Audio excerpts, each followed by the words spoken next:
आदरणीय अध्यक्ष महोदय, सरपंच साहब, आदरणीय ग्रामवासीगण, साथीगण, प्यारे बच्चों व बुजुर्ग, आज हम यहाँ सब इकट्ठे हुए हैं कि रौनक जो बच्ची है उसको हम आशीर्वाद दें, हम शुभकामनाएं दें आगे के लिए, भविष्य के लिए, कि ये बच्ची जो है अपने लक्ष्य को प्राप्त करे। आज सभी तारीफ कर रहे थे, बड़े अच्छे वक्ता यहाँ आए, बड़ा अच्छा लगा उनके विचार सुनकर। ओम प्रकाश जी ने बड़ा अच्छा विचार रखा। जब मैं रास्ते में गाड़ी में आ रहा था तो एक विचार मेरे दिमाग में आया कि गांव की जो पंचायत है ये बड़े बड़े मुद्दे जो हैं हल करती हैं, बड़ी बड़ी समस्याएं हल करती हैं, लेकिन मैंने आज तक कहीं भी ये नहीं सुना कि उस गांव की पंचायत में जो है अपने गांव की उस बच्चे को, जो मेरिट में कोई बच्चा आया, उसको जो है पुरस्कृत किया या उसके सम्मान के लिए कोई छोटा मोटा प्रोग्राम। इस तरह की कमी जो हमारे समाज में है उसको अगर हम दूर करेंगे तो निश्चित रूप से हमारे बच्चे जो हैं, हमारी प्रतिभाएं जो हैं आगे बढ़ेंगे। मैं आपको बताना चाहूंगा कि ये जो 3 बच्चियां मेरिट में आई हैं, इनकी परिस्थितियां कैसी थी। मेरे ख्याल से हम लोग जो है परिवार की तरह बात कर सकते हैं यहाँ कि जहां तक मैं जानता हूं अभिभावक क्या करते हैं कि लड़कियों के पढ़ाई की तरफ ध्यान कम देते हैं, लड़कों की पढ़ाई की तरफ ध्यान ज्यादा देते हैं। हम ये सोचते हैं कि ये जो लड़का है ये हमारे कुल का नाम रोशन करेगा, हमारे परिवार को आगे बढ़ाएगा, हमारे परिवार का जो है सम्मान बढ़ाएगा। हम कभी भी ये नहीं सोचते कि ये हमारी जो लड़की है इसको हम पढ़ाई की तरफ ध्यान दें। हम लोग क्या करते हैं, लड़के के लिए बड़ी बड़ी जो है घोषणाएं करेंगे कि बेटे आप जो है मेरिट में आ गए तो आपको मोटरसाइकिल ला के देंगे, आपके अगर 80% नंबर आ गए तो आपको मैं कंप्यूटर ला दूंगा, आपके 70% नंबर आ गए तो मैं आपको साइकिल ला दूंगा। आप में से कितने अभिभावक, कितने ग्रामवासी ऐसे हैं जो लड़की को ये कहते हैं कि बेटे आप जो है मेरिट में आ गए तो मैं आपको साइकिल ला के दूंगा, आप जो है यहाँ आ गए तो मैं आपको लैपटॉप ला के दूंगा। ये आप खुद मंथन करें। एक चीज मैं और कहूंगा कि मैं जो है विद्यालय चलाता हूं, विद्यालय में लगभग 1600 बच्चे पढ़ते हैं। मैं हर क्लास में फर्स्ट, सेकंड और थर्ड बच्चों को निकालकर इनाम देता हूं। पिछली बार जो दिसंबर एग्जाम थे इसमें मैंने फर्स्ट, सेकंड और थर्ड जो बच्चे हैं उनको मैंने अलग किया। आप विश्वास नहीं करेंगे, उसमें 40 लड़कियां और 20 लड़के। यहाँ मैं ये बताना चाहता हूँ कि हम लोग क्या करते हैं, हम लोग ये मानते हैं कि लड़कियों को घर से बाहर मत भेजो। इसके पीछे हमारी सोच होती है, हम ये मानते हैं कि बच्चियां बाहर सुरक्षित नहीं है। लेकिन मैं आपको एक चीज बताना चाहूंगा, एक बात बताना चाहूंगा कि आप अनजाने में ऐसा करके आप अनजाने में उस बच्ची की बहुत बड़ी हेल्प कर रहे हैं। आप उस बच्ची को घर से बाहर नहीं जाने दे रहे तो वो बच्ची क्या करती है, सारा दिन घर में रहकर पढ़ाई करती है। और हम क्या करते हैं, ये लड़का है इसको बाहर घूमने दो, वो बाहर के माहौल में घूमता है, बाहर के माहौल में क्रिकेट खेलता है, साइकिल चलाता है और उसकी एनर्जी जो है डिस्ट्रीब्यूट होगी, बढ़ गई और वो बच्चा कामयाब नहीं होता। आप लोग लड़कों के साथ भी ऐसा करें, आप ये मान लें कि लड़कों को भी बाहर नहीं जाने देंगे। जैसे हम लड़कियों को बाहर जाने से रोकते हैं ऐसे ही लड़कों को भी बाहर जाने से रोकते हैं। मैं कह रहा हूं कि आपके बच्चों में, लड़कों में जो है परिवर्तन दिखाई देगा।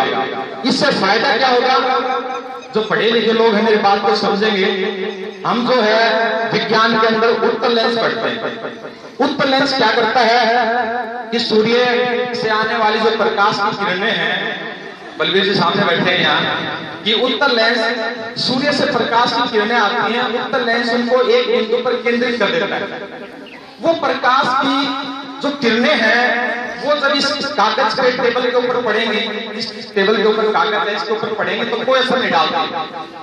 लेकिन अगर हम एक उत्तल लेंस लगा दें तो वो उत्तल लेंस क्या करेगा, उन प्रकाश की किरणों को, जो प्रकाश की किरणें बिखरी हुई है उनको उस एक बिंदु पर केंद्रित कर देगा और वो प्रकाश की किरणें क्या करेंगी, उस कागज को जला देंगी। तो हमें भी एक उत्तम लेंस का काम करना है। यहाँ जितने भी अभिभावक बैठे हुए हैं, मैं उनसे रिक्वेस्ट करूंगा कि आप उत्तम लेंस बन जाएं। आप अगर उत्तम लेंस बन जाएंगे, आपको क्या करना है? उत्तम लेंस बन के आपके बच्चे के अंदर असीमित शक्तियां हैं, ऊर्जा उस बच्चे में आप सोच नहीं सकते कितनी ऊर्जा है। आपको उस ऊर्जा को केंद्रित करना है पढ़ाई के बिंदु पे। अभी वो बच्चा क्या करता है? वो बच्चा क्रिकेट खेलता है, अभी वो बच्चा कार्टून देखता है, वो बच्चा सारा दिन जो है कंचे खेलता है। हम उसको नहीं रोकते क्योंकि उसकी एनर्जी बटी हुई है। अगर उस एनर्जी को हम एक जगह केंद्रित कर देंगे तो वो बच्चा कुछ भी कर सकता है। मैं अपने यहाँ जो है ग्रामवासियों को बताना चाहूंगा कि ये जो 3 बच्चियां मेरिट में आई हैं, ये बच्चियां अपने आप में कोई बहुत बड़ी चीज नहीं थी। एक बच्ची जो है यहाँ अमीन भाई, अमीन जी बैठे हैं यहाँ पे, इनकी बच्ची जो है मेरे पास 11वीं क्लास में आई, उस बच्चे के 58% नंबर थे 10वीं में। 58% नंबर लेकर जो बच्चे मेरे पास एडमिशन लिया, उस बच्चे को मैंने कुछ नहीं किया। यहाँ सभी वक्ता मेरी तारीफ कर रहे थे कि स्कूल ने बहुत अच्छा काम किया, स्कूल ने मेरिट ला दिया। ठीक है, मैं उसमें एक फैक्टर हूँ, मैं उसमें एक बिंदु हो सकता हूँ मेरिट के लिए, लेकिन उसके अंदर फैक्टर कई काम करते हैं। वो जो बच्चा मैं आपको जिक्र कर रहा हूँ, अमीन भाई की जो लड़की है, 10वीं में 58% नंबर, और उस बच्चे ने 12वीं क्लास में 2 साल में इतनी मेहनत की, उस बच्चे के साथ 88% नंबर। एक साल है सर, एक ही साल 12th में आई थी सर, सिर्फ 12th में वो बच्ची आई। आप बताओ, 1 साल में उस बच्ची ने लगभग 30% नंबर बढ़ाए हैं। पढ़ाई मैंने भी की है, मैं MSc बोर्ड मेरिटिस्ट हूँ, लेकिन मैंने अपने जीवन में कोई बच्चा ऐसा नहीं देखा कि जिसने 30% नंबर बोर्ड परीक्षा में 10th से 12th में बढ़ा दिए। जबकि ये बच्ची न तो हॉस्टल में थी, न इस बच्चे ने कोई ट्यूशन किया। एक परंपरा हमारे गांव में और भी है। मेरे पास अभिभावक आते हैं, फौजी भाई आते हैं कि साहब हम तो जो है बाहर बॉर्डर पे पड़े रहते हैं, लेकिन हमारे बच्चे बिगड़ रहे हैं। ये गांव में भी कहावत है कि फौजी भाइयों के बच्चे बिगड़ते हैं। कारण है कि फौजी भाई देश सेवा में लगे हुए हैं और बच्चे घर पे मम्मी को कुछ समझते नहीं, पापा का प्रेशर होता नहीं है, तो वहां बच्चे कामयाब कम होते हैं। लेकिन मैं आपको यहाँ एक उदाहरण दूंगा, आप अपनी सोच को परिवर्तित कर लें। मैंने तो अपनी सोच बदल लिया कि फौजी भाइयों के बच्चे भी जो हैं सफल हैं। ये जो 2 लड़कियां मेरिट में आई हैं, इन दोनों बच्चियों के पापा फौज में हैं। भाई आमीन यहाँ बैठे हुए हैं, फौज में है। इनकी लड़की जो है मेरिट में आई है, जिला मेरिट में 6ठे स्थान पे। भाई विजय जी यहाँ है, इनकी बच्ची जो है मेरिट में 10वें स्थान पे, फौज में है। ये तो देश सेवा में लगे हुए हैं। मैं ये बच्चे भी यहाँ खड़े हैं, इन बच्चों को भी कहना चाहूंगा कि बेटे आप अगर अपने पापा को जो है सही सम्मान देना चाहते हैं, आप उनकी भावनाओं को समझते हैं कि पापा जो है हमारे लिए और बॉर्डर पे पड़े हुए हैं, आप उनको अगर जो है इज्जत देना चाहते हैं तो इन बच्चों की तरह पढ़ाई करो, पढ़ाई पे अपना ध्यान केंद्रित करो और इस तरह से इनका नाम रोशन करो। ये जो बच्चियां मेरिट में आई हैं, इन्होंने स्कूल का नाम, सिर्फ एक स्कूल का नाम ही रोशन नहीं किया, इन बच्चियों ने जो है अपने गांव का नाम रोशन किया। आज झारखंड गांव की जो है पहचान है। इन बच्चियों ने जो है विजय जी और अपनी मम्मी का नाम रोशन किया है, अपने परिवार का नाम, कुंबे का नाम रोशन किया। तो मैं ये कहना चाहता हूँ कि बच्चियों की तरफ हम ध्यान दें। अगर ये बच्चियां बड़ी होकर अधिकारी बनती हैं, RS बनती हैं, IAS बनती हैं, तो आप ये मत सोचें कि हमें कोई फायदा नहीं होगा। आप ये मानकर चलें कि ग्रामीण परिवेश से अगर हम अपने बच्चे को आगे भेजते हैं तो हमारी समस्याएं भविष्य में हल हो जाएंगी। हम जगह जगह चर्चा करते हैं कि कांग्रेस सरकार ने ये किया, बीजेपी ने ये किया, हमारे देश का कोई जो है हल नहीं निकला समस्याओं का। साहब हल निकलेगा भी नहीं, चाहे मोदी जी प्रधानमंत्री बन जाए, चाहे राहुल जी बन जाए, चाहे और बन जाए। हमारा देश बहुत बड़ा है, जब तक हमारे देश की सोच परिवर्तित नहीं होगी तब तक जो है देश में परिवर्तन नहीं होगा। और ये सोच परिवर्तित कैसे होगी? हम अपने ग्रामीण क्षेत्र के बच्चों को जो है आगे लाएं। जब ये बच्ची जब ये कलेक्टर बनेगी तो हमारे अंदर परिवर्तन आएगा, हमारे देश में परिवर्तन आएगा, क्योंकि ये बच्ची गांव की समस्याओं को समझती है। जो बच्चे शहरों में तैयारी करते हैं वो IAS बनते हैं, उनको नहीं पता कि गांव में क्या प्रॉब्लम है, वो समस्याएं कैसे हल होंगी। वो लोग ऐसे ऑफिस में बैठ के प्लान बनाते हैं और वो प्लान जो है इम्प्लीमेंट नहीं होती। लेकिन जब ये गांव की प्रतिभाएं जब ये ऊपर पहुंचेंगी तो देश में परिवर्तन आपको दिखाई देगा। ये तपस्या है बहुत बड़ी जो हमें करनी होगी। हमें अपनी लड़कियों की तरफ ध्यान देना होगा, इन लड़कियों को हमें आगे बढ़ाना होगा। मैं एक बच्ची का जिक्र और करूंगा। यहाँ पे एक बच्ची है बालोद, ठाणे बालोद से। उस बच्ची का नाम है सीमा जागीर। सीमा जागीर बच्ची का नाम है। उस बच्ची की मम्मी का जो साया है उस बच्चे से उठ गया था 1 साल पहले। उस बच्चे के 10वीं क्लास में सिर्फ 52% नंबर थे।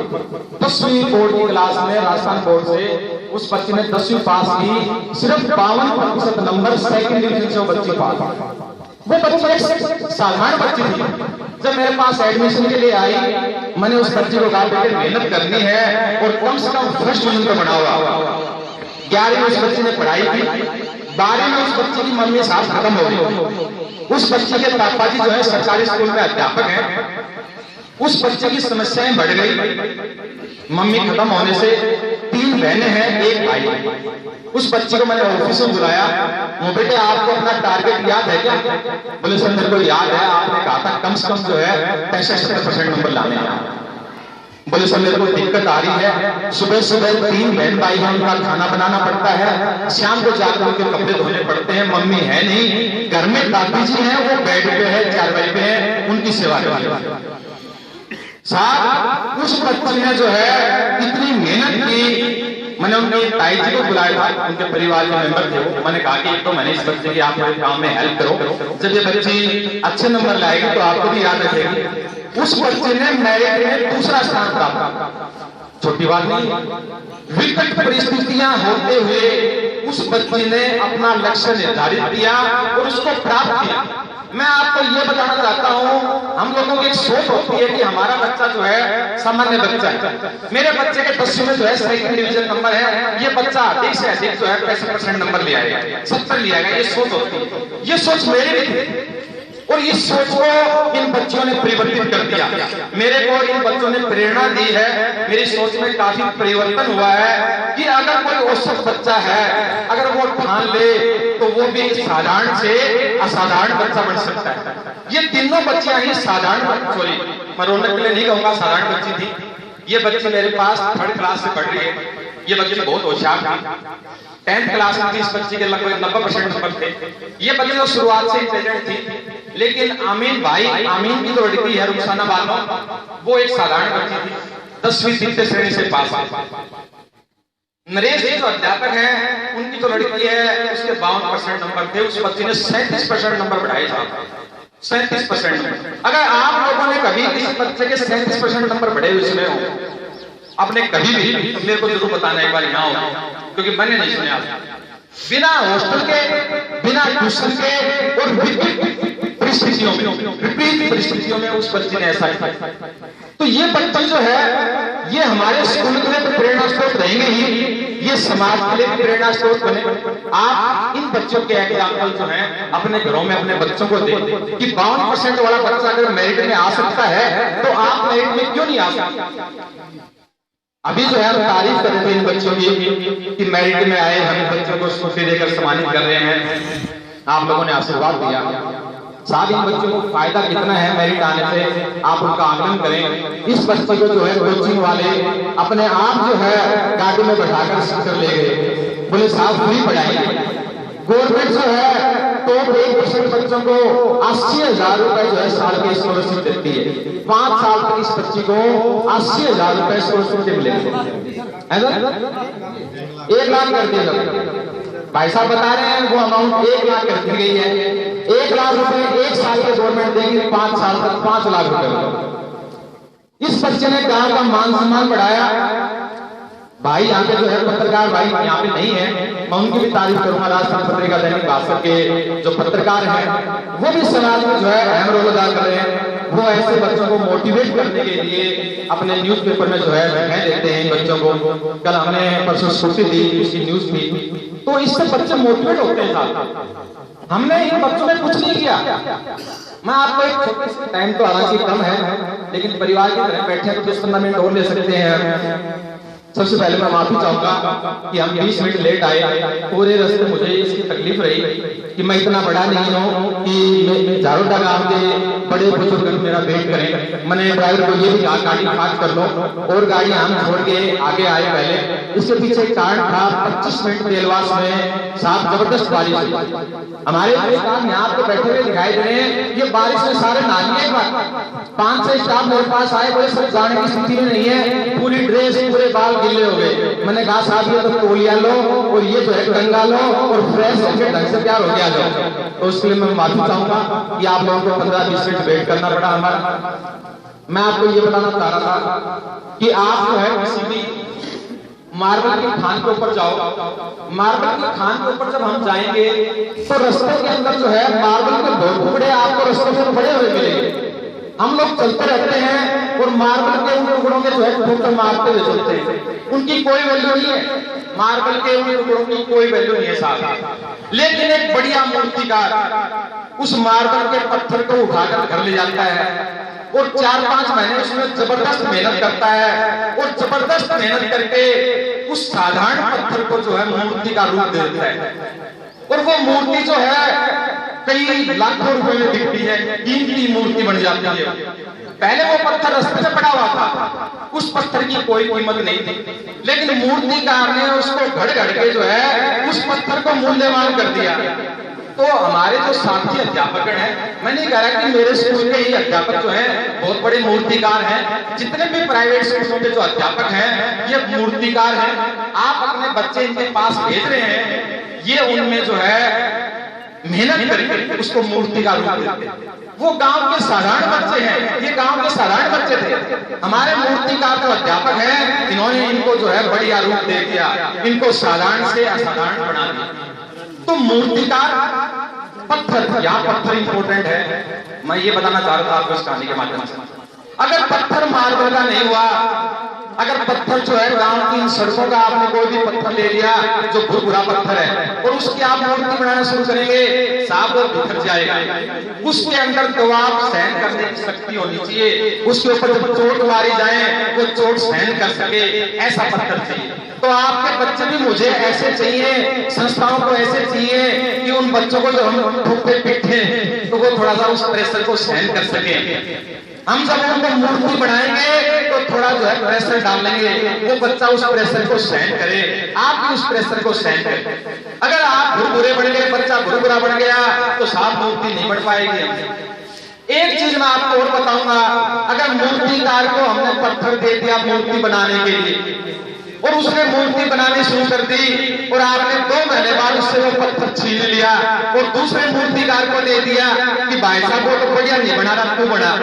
2 महीने उसका देख लिया, उसने बढ़िया नहीं बनाया, तीसरे को दे दिया।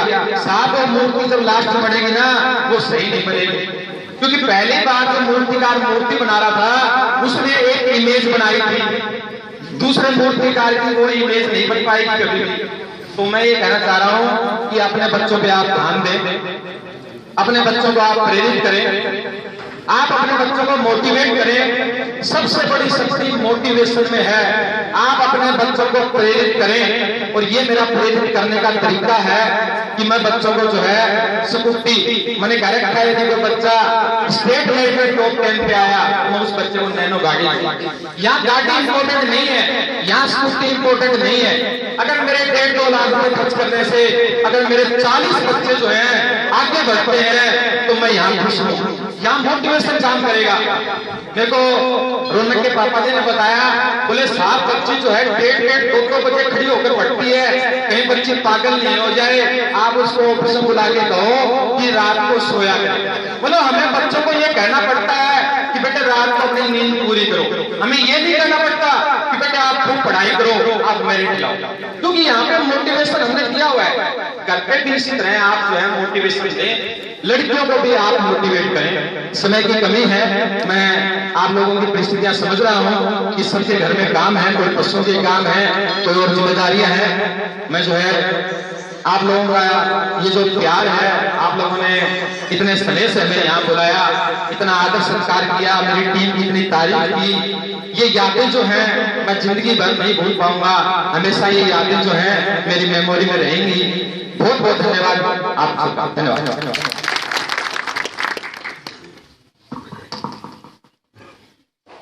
एक ऐसे रौनक की बात याद आ गई। 10:30 बजे पढ़कर सो गई, 12 बजे आए फूल की किताब लेकर खड़ी हो रही नींदा में। इसकी मम्मी सुशीला बोली, बेटा सो भी जाना है, बोलो कॉपी चेक करो। यहाँ घर की बात है, कॉपी चेक करो। तो मतलब तो अब आप रौनक बुलाओ, और ओम प्रकाश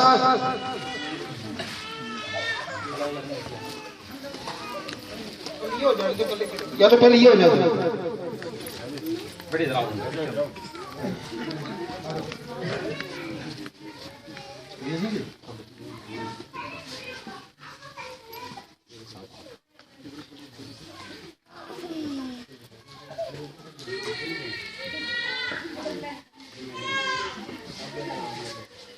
थोड़े से बंद कर दो, साफ सुथरा जो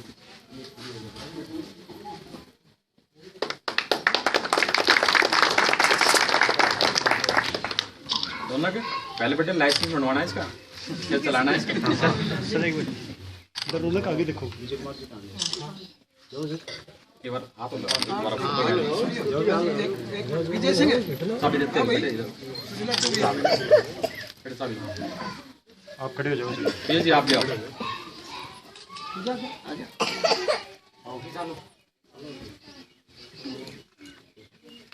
मान सिंह आप ले जाओ, मान सिंह जाओ, आप यहाँ जाओ और बुला लें सब लोग, यहाँ जाओ। बलवीर जी आओ साहब, आओ सर आओ। बलवीर तगड़े मोटिवेटर हैं साहब, मोटिवेशन से बनना है।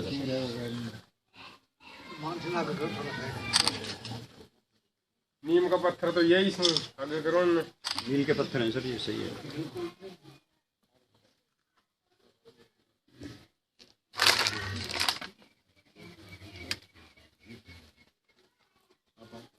सुखबीर जी, पर स्टाफ को बोल देना सर, कंप्लीट स्टाफ आ जाए, अपना स्टाफ आ जाए। रामगोपाल जी आप करो सर, आप स्टाफ आ जाए। सुनील जी सर एक मिनट आगे देखना आप बेटा, सर एक बार आगे देखना, वो एक बार हाथ कर लो। सुमन मैडम, रणबीर सुखबीर जी साइड हो,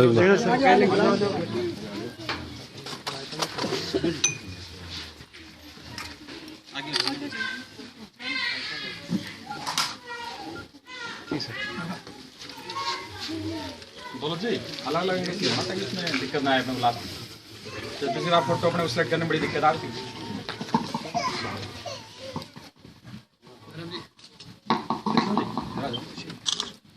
सर एक मिनट,